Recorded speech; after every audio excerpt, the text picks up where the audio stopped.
My mom would be at all my sporting events. Let's say I was playing football, okay?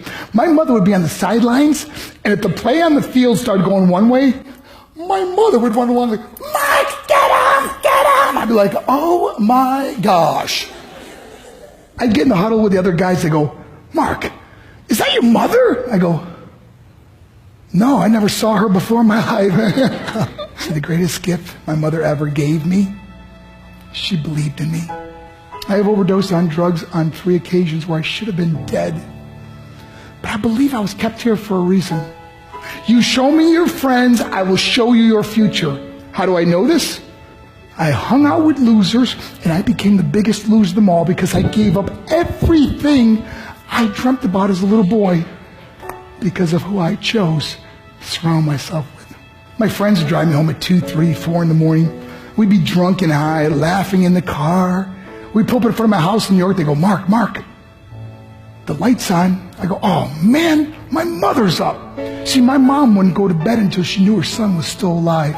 I'd walk in, she'd say, hi Mark, how was your night? I go, it's good, Mom, I'm just gonna go to bed. She goes, can I talk to you for a minute? I go, Mom, I'm tired, I'm just gonna go to bed. She goes, Mark, I haven't seen you all day and all night. Can I please talk to you? I said, man, just leave me alone. You bug me. I'd slam my bedroom door on the one person who believed in me. I was on a worldwide tour and we were wrestling overseas in Japan. After my wrestling match, I went upstairs in my hotel room and I fell asleep. There was a knock at my door at 3 o'clock in the morning. I got out of bed and I looked through the safety window and I could see it was a Japanese promoter. So I opened the door and he said, Mark, you need to call home. There's been an emergency. I went and got on the hotel room phone. I called back to the United States and said, hey, what's going on? I said, Mark, I don't know how to tell you this. I said, just tell me what happened. I suddenly started crying. They go, Mark, I can't tell you. I said, just say it. I said, Mark, your mother died. I just threw the phone down. I ran out of my hotel room. I took the elevator to the lobby, and when the doors opened up, I just ran out into the street. I mean, there was no cars, there was no people. It was 3 o'clock in the morning.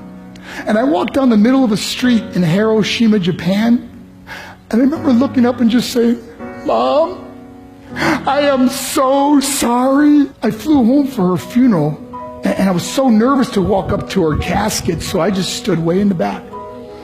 And I kept looking from a distance. I kept thinking to myself, Mom, please wake up.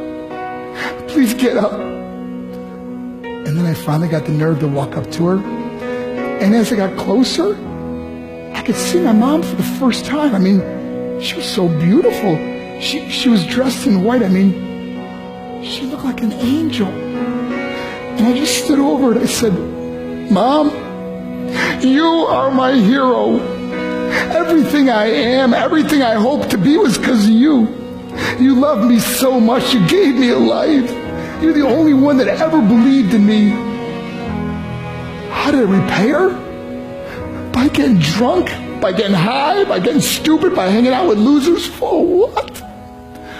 All she ever wanted to do was talk to me. I wish I could talk to you now, Mom. I wish you could see what I'm doing. Why couldn't I have been a better son? We are defined by our choices. But if you surround yourself with people involved in drugs and alcohol and pills, it's a dead end. I'm not here to preach to you. I'm here to tell you I lived that life. It leads to broken hearts, broken relationships, broken dreams, and death. For what? To get high? If you have a mother or a father, when you go home, tell them how much you love them. See, my whole life was about being rich and famous. I had to be a millionaire. I had to win the race. I had to win the race at the expense of my marriage, my family, my friends. For what? To be all alone in the world? I learned what is truly important, and that is how precious this gift of life is, and our families, and how quickly it can be taken away. See, I no longer live in time. I live in moments. See, it's not what's in your pocket that matters. It's what's in your heart that truly matters. Love Love is just a word until somebody comes along and gives it meaning. You're the meaning.